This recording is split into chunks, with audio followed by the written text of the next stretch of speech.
بعيد عن هذا المعالجه الصحفيه، احنا بنتكلم عن تبعات هذا الموضوع.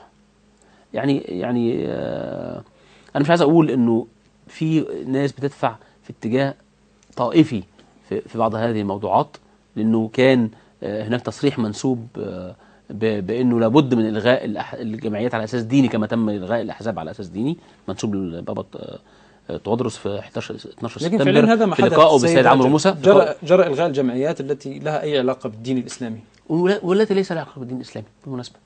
يعني انت احد الجمعيات، انا قرات مش عارف جمعيه صناع الحياه فين، يعني ما عادي، يعني هي اي جمعيه خيريه بتقدم الخير للناس. بالمناسبه جرى التحفظ على اموالها لان بها عضو من الاخوان المسلمين، عضو قيادي. بالمطالعه اسم هذا العضو اكتشفنا انه الدكتور عبد الحميد الغزالي، مستشار السياسي السابق للمرشد العام، والذي وفاته المنيه قبل 3 سنوات تقريبا. الله يرحمه. ولا زال اسمه موجود بكشف الجمعيه، فجرى ايقاف. هي الفكره ان النهارده جهاز الامن لا يمتلك، حتى اللي تم وضع الحراسه على اموالهم، ولا مش عارف بيسموه ايه في التصرف، منع التصرف في اموالهم، منهم كتير ميتين. دكتور سالم نجم، هذا الرجل اللي كان احد رموز العمل الاغاثي في مصر رحمه الله، الدكتور عبد الحميد الغزالي، مش عارف، كل دول ميتين من سنوات.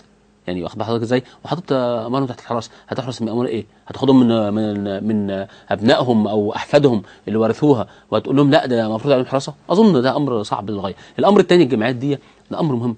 اعتقد انه تبعات هذا الموضوع الاجتماعيه ستكون خطيره للغايه. كم العمل الخيري اللي شايلاه هذه الجمعيات وقايمه فيه بدور الدوله، اللي الدوله فاشله فيه من ايام الانظمه السابقه اللي كانت قويه، يعني كان عندها قدر من القوه اساسا وقدر من الاستقرار، وكانت سايبه هذه الجمعيات تشتغل لان هي عارفه ان قايمه بدور كبير هي مش قادره تقوم بيه. مين النهارده بيروح جمعيه، بيروح مستشفى حكوميه وبيتعالج ببلاش؟ نعم، مفيش. ده الحكومه نفسها اولا مفيش مكان تتعالج فيه، ثانيا مفيش فيه ببلاش، نروح حاجه ببلاش.